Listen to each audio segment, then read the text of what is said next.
Hello மக்களே, வணக்கம். Welcome to மண்ணின் சுவை யூடியூப் சேனல். மறக்காமல் என் சேனலை சப்ஸ்கிரைப் பண்ணிக்கோங்க, லைக் பண்ணுங்கள், பக்கத்தில் உள்ள பெல் பட்டனை கிளிக் பண்ணிக்கோங்க. அப்போ தான் நான் போடுற வீடியோஸ் உங்களுக்கு வரும். கிராமத்து முறையில் நாட்டுக்கோழி குழம்பு எப்படி செய்கிறதுன்னு பார்த்துருவோமா?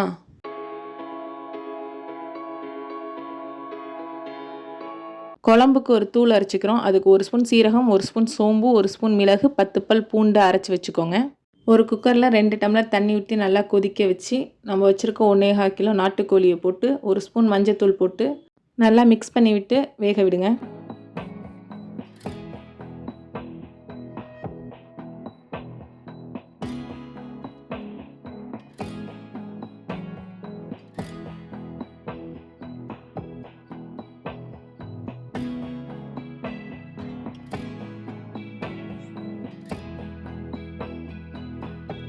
மஞ்சத்தூள் கறியெல்லாம் 2 நிமிஷம் நல்லா கொதிச்சதும் 4 பச்சை மிளகாய், 15 சின்ன வெங்காயத்தை 2ஆக கட் பண்ணி சேர்த்துக்கோங்க. ஒரு தக்காளி, கொஞ்சம் கருவேப்பிலை, கொஞ்சம் கொத்தமல்லி, புதினா போட்டு நல்லா மிக்ஸ் பண்ணி விட்டு குக்கரை மூடி 3 விசில் வர வரையும் வேக விட்டுருங்க.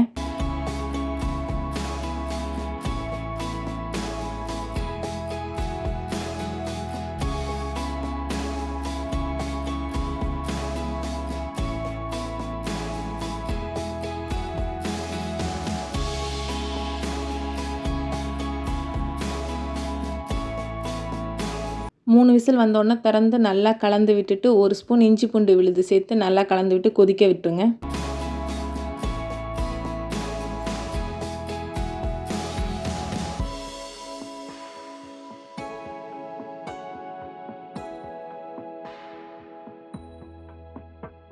இஞ்சி பூண்டு விழுது சேர்த்து 5 நிமிஷம் கொதிக்க விட்டு நம்ம அரைச்சி வச்சுருக்க பவுடரையும் சேர்த்து நல்லா கலந்து விட்டு கொதிக்க விடுங்க. அது கூடவே 2 ஸ்பூன் மிளகாய்த்தூள், 2 ஸ்பூன் மல்லித்தூள் சேர்த்து நல்லா கலந்து விட்டு கொதிக்க விடுங்க.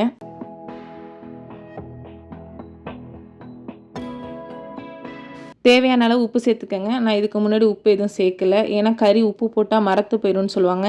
வேக லேட்டாகும், ஒரு மாதிரி கறி ஹார்டாக போயிடும். அதனால நான் இப்போ தான் சேர்க்குறேன். கறி நல்லா விசில் போட்டு வெந்து வந்ததுக்கப்புறம் நீங்கள் மசாலாலாம் சேர்த்த பிறகு உப்பு பார்த்து சேர்த்துக்கோங்க. அது கூடவே பச்சையாக கருவேப்பிலை, கொத்தமல்லி சேர்த்துக்கங்க. ஃப்ளேவர் நல்லாயிருக்கும்.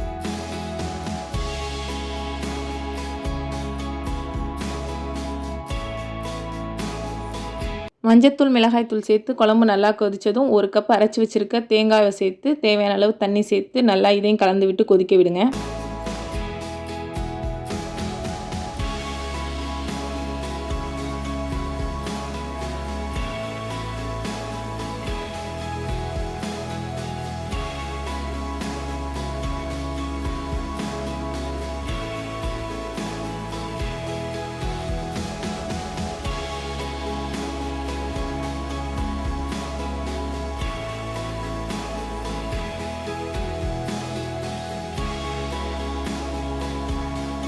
தேங்காய் ஊற்றி குழம்பு நல்லா கொதிக்கட்டும். இன்னொரு சைடு ஒரு சட்டி வச்சு அதில் 3 ஸ்பூன் நல்லெண்ணெய் சேர்த்து சோம்புத்தூள், சின்ன வெங்காயம், ஒரு பட்டை சேர்த்து நல்லா வதங்க விட்டுட்டு நம்ம குழம்புல இந்த தாளிப்பை சேர்த்துக்கோங்க.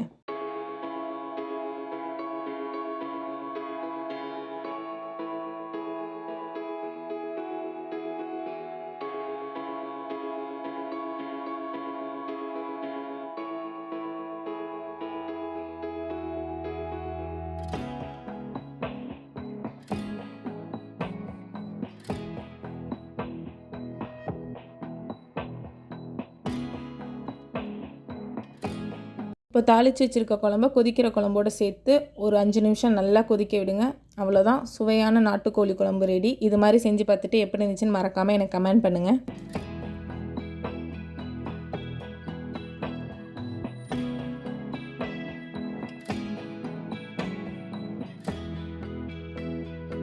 இந்த வீடியோ பிடிச்சிருந்தா மறக்காமல் கமெண்ட் பண்ணுங்கள், லைக் பண்ணுங்கள், உங்கள் ஃப்ரெண்ட்ஸ் அண்ட் ஃபேமிலிக்கு ஷேர் பண்ணி என் வீடியோஸை பார்க்க சொல்லுங்கள். என்னை சப்போர்ட் பண்ணுற எல்லாருக்கும் ரொம்ப ரொம்ப தேங்க்ஸ். இன்னொரு வீடியோவில் பார்க்கலாம். சா.